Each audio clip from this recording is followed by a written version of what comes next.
Welcome again. Welcome to the US Visa Study Success Series. First of all, my apologies for not coming out with the video last Thursday. I was busy with my Zoom one-on-one visa, and we covered basically this time we have more visa students. So till now we have completed 156 Zoom one-on-ones successfully, and looking for a good number with your support.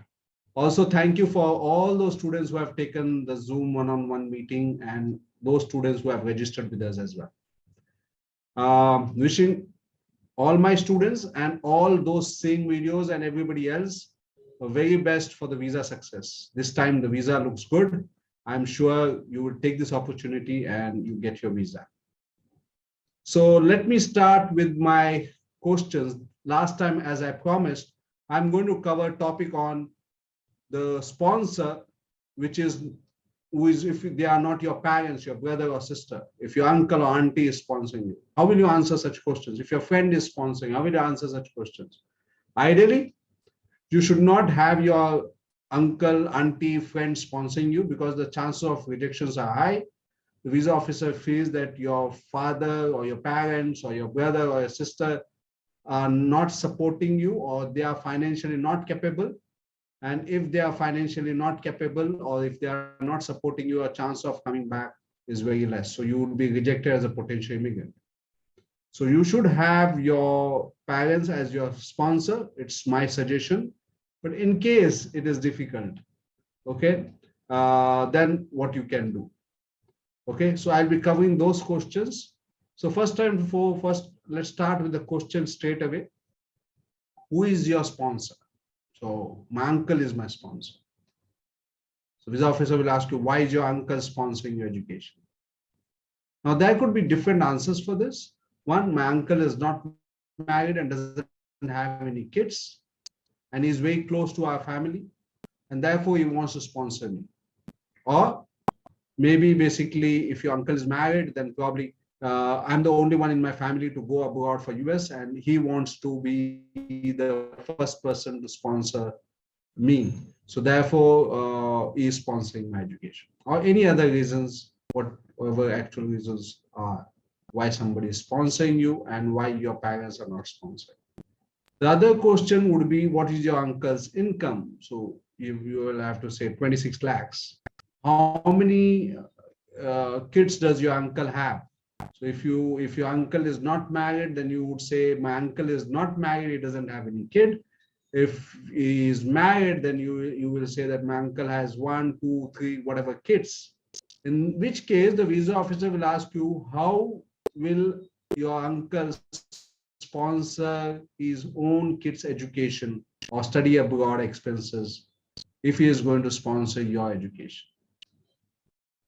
So in which case you should have a good answer, probably like, your parents are equally ready to sponsor their kids' education because uncle wanted to sponsor me first, and my parents could not say no, so that's why sponsoring. But my parents are financially good enough to sponsor, me.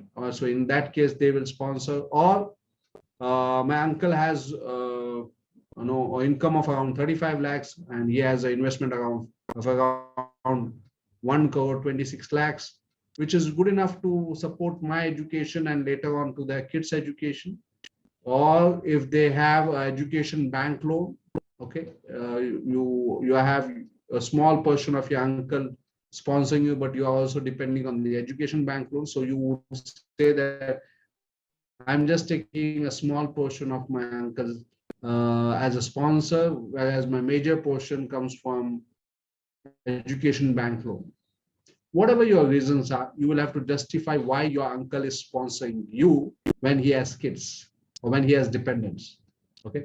The question could be, how many dependents does your sponsor have? So my uncle has, let's say, 4 dependents. So the same question is, if he has 4 dependents, why is he sponsoring you? So again, you will have to give the answer like I've earlier answered. So you have to look at these things. The next is basically, where is your uncle working? How long he has been working? All those questions. that I have covered basically in my earlier as well. So I'm not going to answer those questions now.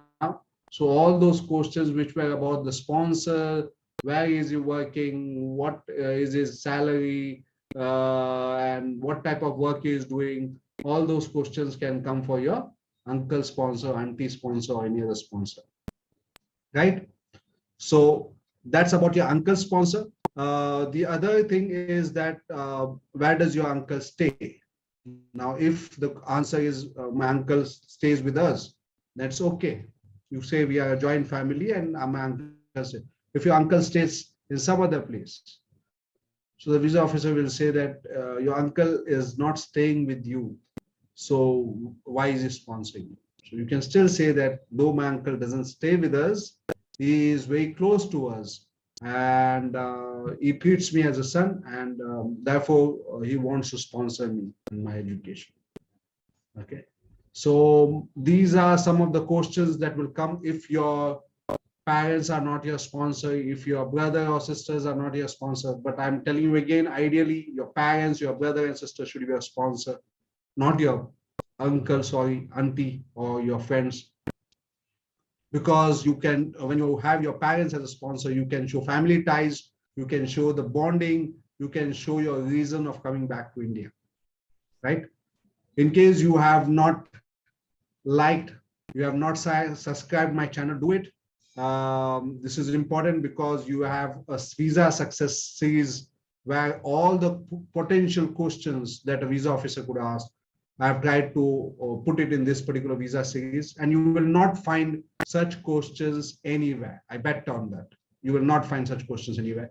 So this is a good comprehensive type of series where you can find all the prospective questions that the visa officer could ask, potential questions the visa officer could ask, sorry, and how to answer them. Further, basically, you could take a Zoom one-on-one visa mock. The first one is free. In case you want to register for our services, you can register for our services. We give unlimited visa mock till you're confident of getting the visa.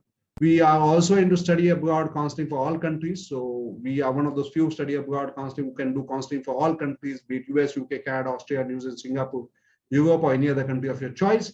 And we do from 7th grade onwards. So 7th, 8th, 9th, 10th, 11th, 12th, bachelor's, master's, MBA, doctorate, and postdoctorate. So in case you are looking for a study abroad counseling, you can also take Zoom one-on-one. The first Zoom one-on-one is free for you to understand your profile, to understand whether your profile is eligible for admission or not, to clear all your doubts. And then if you are interested, you can register for our services. Okay. Thank you very much again, and looking forward to see you in my next video. Keep liking, sharing, and subscribing my channel, and have a good day. Take care. Bye.